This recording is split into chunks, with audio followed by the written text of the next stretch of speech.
Penseli. Baba. Naam.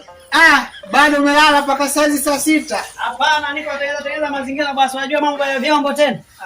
Unaosha vyombo? Naosha vyombo. Niambie ndugu. Nilijua tu wewe hamwezi mkadumu. Naona leo unajipya. Kama kawaida yangu. Asubuhi kuoga. Lazima nioge, unajua usafi ni kitu cha muhimu sana. Ndio. Na ndio maana kaondoka, tumebaki na vyombo. Havisiani hapa. Sasa baba, bila kupoteza muda, leo una habari nzito. Asante. Ukisikia siri ndo siri hiyo. Siri ya nini? Siri. Nini maana yake? Mama Lolo. Unaona ile nyimbo? Mimi niliandika. Unaanza kunipiga hapo. Siri gani tena hiyo? Baba, kwanza wewe kifua unacho? Kifua kipo. Kifua unacho? Kipo. Na sio kifua. Unaita chest. Chest.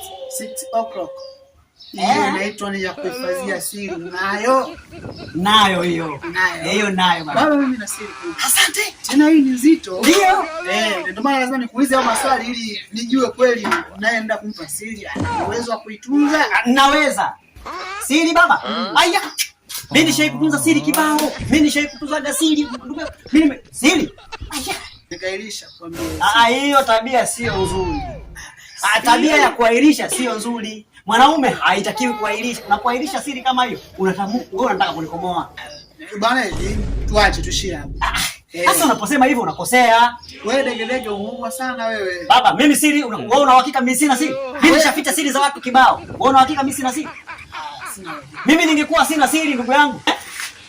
Tangu lini nilishakukuambia kama jirani yako chumba cha pili pale anatembea na mke wako? Tangu lini? Yule Juma yule. Tangu lini?